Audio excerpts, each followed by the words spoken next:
ಕೊಟ್ಟು ಚರ್ಚೆ ಮಾಡಿ ರಾಹುಲ್ ಗಾಂಧಿ ಏನೆಲ್ಲ ಅವರಲ್ಲಿ ಮಾಹಿತಿ ಇದೆ, ಮಾನ್ಯ ನಾಗೇಂದ್ರ ರಾಹುಲ್ ಗಾಂಧಿ ಮಾಹಿತಿ ಇದೆ ಅದನ್ನ ತಿಳಿಸ್ಲಿ, ರಾಜ್ಯದ ಜನತೆ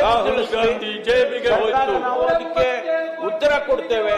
ರಾಹುಲ್ ಗಾಂಧಿ ಜೈಲಿಗೆ ಹೋಯ್ತು, ಅವರು ತಪ್ಪು ಮಾಡಿಲ್ಲ ಅಂತ ಹೇಳಿ ಇವತ್ತು ನಾನೇನು ಎಲ್ಲ ಹೇಳಿದ್ದೆ, ರಾಹುಲ್ ಗಾಂಧಿ ಪ್ರೂವ್ ಮಾಡ್ತೇವೆ. ಒಂದು ವೇಳೆ ಅವರಿಗೆ ಸಮಾಧಾನ ಇಲ್ಲದೆ ಹೋದ್ರೆ ಮತ್ತೊಂದು ಚುನಾವಣೆಗೆ ಮುಂದುವರಿಸಲಿ. ಆದ್ರೆ ಸದನದ ಕಲಾಪಗಳನ್ನ ನಡೆಯೋದಕ್ಕೆ ರಾಜೀನಾಮೆ ನಾನು ಅವರಿಗೆ ಅತ್ಯಂತ ವಿನಯವಾಗಿ ಮಾಡಿಕೊಳ್ತೇನೆ. ರಾಜೀನಾಮೆ ಅನೇಕ ಜ್ವಲಂತ ಸಮಸ್ಯೆಗಳಿದ್ದಾವೆ. ರಾಜೀನಾಮೆ ನಮಗೆ ಇವತ್ತು ಬರಗಾಲ ನಮ್ಮನ್ನ ತಿಂತಾ ಇದೆ, ರಾಜೀನಾಮೆ ಜನ ಗುಳೆ ಹೋಗ್ತಾ ಇದ್ದಾರೆ, ಜಾನುವಾರುಗಳು ಸಾಯ್ತಾ ಇದ್ದಾವೆ, ರಾಜೀನಾಮೆ ಕಷ್ಟ ಆಗ್ತಾ ಇದೆ. ಇದು ಎಲ್ಲದಕ್ಕೂ ಕೂಡ ಉತ್ತರ ಬೇಕು.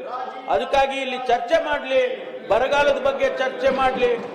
ಅವರು ಯಾವುದೇ ವಿಷಯವನ್ನ ತೆಗೆದುಕೊಂಡು ಜನಾಭಿಪ್ರಾಯವನ್ನು ಏನಿದೆ ಅದರ ಬಗ್ಗೆ ಚರ್ಚೆ ಮಾಡಲಿ. ನಾವು ಯಾವುದಕ್ಕೂ ಅಡ್ಡ ಬರೋದಿಲ್ಲ. ಉತ್ತರ ಕೊಡೋದಕ್ಕೆ ನಾವು ಕೊಡೋದಕ್ಕೆ ಸರ್ಕಾರ ಸಮರ್ಥವಾಗಿದೆ. ಅವರು ನೋಟಿಸ್ ಕೊಟ್ಟು ಚರ್ಚೆ ಮಾಡಲಿ, ನೋಟಿಸ್ ಕೊಟ್ಟು ಚರ್ಚೆ ಮಾಡಲಿ. ಮಾನ್ಯ ಸಭಾಪತಿಗಳೇ, ಮತ್ತೊಂದು ಬಾರಿ ವಿರೋಧ ಪಕ್ಷದ ನಾಯಕರಿಗೆ ಮತ್ತು ಸದಸ್ಯರುಗಳಿಗೆ ವಿನಂತಿ ಮಾಡ್ತಾರೆ, ತಾವು ಈ ಪ್ರತಿಭಟನೆಯನ್ನ ಬಿಟ್ಟು ನೋಟಿಸ್ ಕೊಟ್ಟು ಚರ್ಚೆ ಮಾಡಿ. ನಿಮಗೆ ಏನೆಲ್ಲ ಇದೆ ನಿಮ್ಮ ಹತ್ರ ಮಾಹಿತಿ ಅದನ್ನೆಲ್ಲ ಹೇಳಿ. ಅವರಿಗೆ ರಾಜೀನಾಮೆ ಕೊಡಬೇಕು, ಯಾಕೆ ಕೊಡಬೇಕು ಅನ್ನೋದನ್ನ ನೀವು ಹೇಳಿ, ಅದನ್ನ ನಾವು ಉತ್ತರ ಕೊಡ್ತೇವೆ. ಅವ್ರು ಯಾಕೆ ರಾಜೀನಾಮೆ ಕೊಡಬೇಕಾಗಿಲ್ಲ ಅನ್ನೋದನ್ನ ನಾವು ಉತ್ತರ ಕೊಡ್ತೇವೆ. ಆದ್ರಿಂದ ದಯಮಾಡಿ ನಾನು ತಮ್ಮಲ್ಲಿ ವಿನಂತಿ ಮಾಡ್ಕೊಳ್ತೇನೆ, ರಾಜೀನಾಮೆ ಕೊಡಿ, ಕೇಳ್ಕೊಳ್ಳಿ, ಮತ್ತೆ ಅವರಿಗೆ ಸೂಚನೆ ಕೊಡಿ. ಸದನದ ಕಲಾಪಗಳನ್ನು ನಡೆಯೋದಕ್ಕೆ ಅವಕಾಶ ಕಲ್ಪಿಸಿಕೊಡ್ಬೇಕು ಅಂತ ಹೇಳಿ ನಾನು ತಮ್ಮ ಮೂಲಕ ಅವರನ್ನ ಮತ್ತೊಂದು ಬಾರಿ ನಂತರ ಕಲಾಪ ವಿರೋಧ ಪಕ್ಷ ನಾಯಕರೇ, ಮತ್ತೆ ಸರ್ಕಾರ ನಿಮ್ಮಲ್ಲಿ ಮನವಿ ಮಾಡಿಕೊಂಡಿದ್ದಾರೆ, ಚರ್ಚೆ ಮಾಡಿ, ನೋಟಿಸ್ ಕೊಡಿ, ಚರ್ಚೆ ಮಾಡಕ್ಕೆ ತಯಾರಿದ್ದೀವಿ ನಾವು. ನಿಮ್ಮ ವಿಚಾರಗಳನ್ನು ನೀವು ಇಡೀ ಒಂದು ನಿಮಿಷ ಕೂತ್ಕೊಳ್ರಿ, ಸರ್ಕಾರದ ಉತ್ತರ ಕೊಡ್ತೀವಿ ನಡೆದ ಮಾತನ್ನ ಕೂತ್ಕೊಳ್ಳಿ. ಸರ್ಕಾರ ಚರ್ಚೆ ಮಾಡಕ್ಕೆ ಸಿದ್ಧರಾಗಿದ್ದಾರೆ. ಅವರು ಸರ್ಕಾರದವರು ನಿಮ್ಮ ಎಲ್ಲ ಪ್ರಶ್ನೆಗಳು ಕೂಡ ನಾವು ಉತ್ತರ ಕೊಡ್ತೀವಿ ಎಂದು ಹೇಳಿದ ಮಾತನ್ನು ಹೇಳಿದ್ದಾರೆ.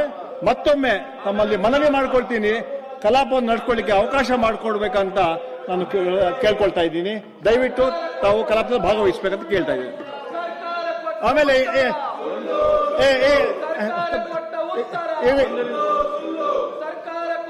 ಒಂದು ಪ್ರಕಟಣೆ, ನಾನು ಒಂದು ಪ್ರಕಟಣೆ ಮಾಡ್ತೀನಿ.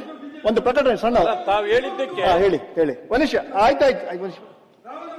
ಮಾನ್ಯ ಸಭಾಪತಿಗಳೇ, ಸರ್ಕಾರ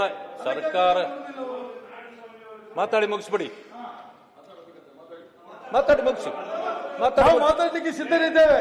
ನಾವು ಏನ್ ಹೇಳ್ತೇವೆ, ನೀವು ಚರ್ಚೆಗೆ ಬನ್ನಿ, ನಾವು ರೆಡಿ ಇದ್ದೇವೆ ಮಾತಾಡ್ಲಿಕ್ಕೆ. ನಮಗೂ ಮಾತಾಡ್ಬೇಕು, ನಿಮ್ಗೆ ಮಾತ್ರ ಅಲ್ಲ.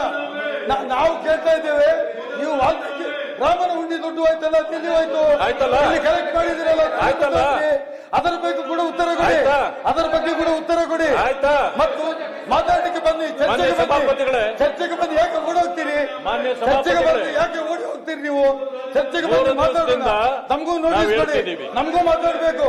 ನಾವು ಈ ಸದಸ್ಯರು ನಮ್ಮ ಹಕ್ಕನ್ನು ಯಾಕೆ ನೀವು ಕಸಿದುಕೊಳ್ತಾ ಇದ್ದೀರಿ? ನಮ್ಮ ಹಕ್ಕನ್ನು ಕಸಿದುಕೊಳ್ತಾ ಇದ್ದಾರೆ ಮಾನ್ಯ ಸಭಾಪತಿಗಳೇ. ಇದು ಹಕ್ಕುಚ್ಯುತಿ ಆಗ್ತದೆ. ನಾವು ಕೂಡ ಈ ಸದಸ್ಯರು, ನಮ್ಗೆ ಹಲವಾರು ಪ್ರಶ್ನೆಗಳು ಎತ್ತಲಿಕ್ಕಿದೆ. ಬರ ಇದೆ, ಅಲ್ಲಿ ನೀರಿನ ಸಮಸ್ಯೆ ಇದೆ, ಅದರ ಬಗ್ಗೆ ಮಾತಾಡಲಿಕ್ಕೆ ನಮಗೂ ಉಂಟು. ಅದನ್ನು ಬಿಟ್ಟು ಇವರು ಏಕಾಏಕಿಯಾಗಿ ವಾಲ್ಮೀಕಿ ಬನ್ನಿ ಚರ್ಚೆ ಮಾಡುವ. ನಿಮ್ಮ ಹತ್ರ ಎಷ್ಟು ವಿಷಯ ಇದೆ, ನಮ್ಮ ಹತ್ರ ಅಷ್ಟೇ ವಿಚಾರ ಇದೆ. ನಾವು ಚರ್ಚೆಗೆ ರೆಡಿ ಇದ್ದೇವೆ. ಚರ್ಚೆ ಮಾಡದೆ ಈ ರೀತಿ ಸದನ ನಡೆಸಿದ್ರೆ ನಮ್ಮ ಹಕ್ಕಿಗೆ ಚ್ಯುತಿ ಆಗ್ತದೆ. ಅದು ಸರಿಯಾದ ಪ್ರಜಾಪ್ರಭುತ್ವದಲ್ಲಿ ಇದು ಅನ್ಯಾಯ ಮಾಡ್ತಾ ಇದ್ದೀರಿ. ಹೇಳಿಯಪ್ಪ, ನಿಮ್ಮ ವಿರೋಧ ಪಕ್ಷ ನಾಯಕರ ಮಾತಾಡ್ತಾರೆ. ಮತ್ತಷ್ಟು ವಿಶೇಷ ವಿಡಿಯೋಗಳನ್ನು ನೋಡಲು ಮತ್ತು ಹೊಸ ವಿಡಿಯೋಗಳ ಬಗ್ಗೆ ತಿಳಿಯಲು ಈ ದಿನ .com ಯೂಟ್ಯೂಬ್ ಚಾನೆಲ್ ಸಬ್ಸ್ಕ್ರೈಬ್ ಮಾಡಿ ಮತ್ತು ಬೆಲ್ ಐಕಾನ್ ಕ್ಲಿಕ್ ಮಾಡಿ.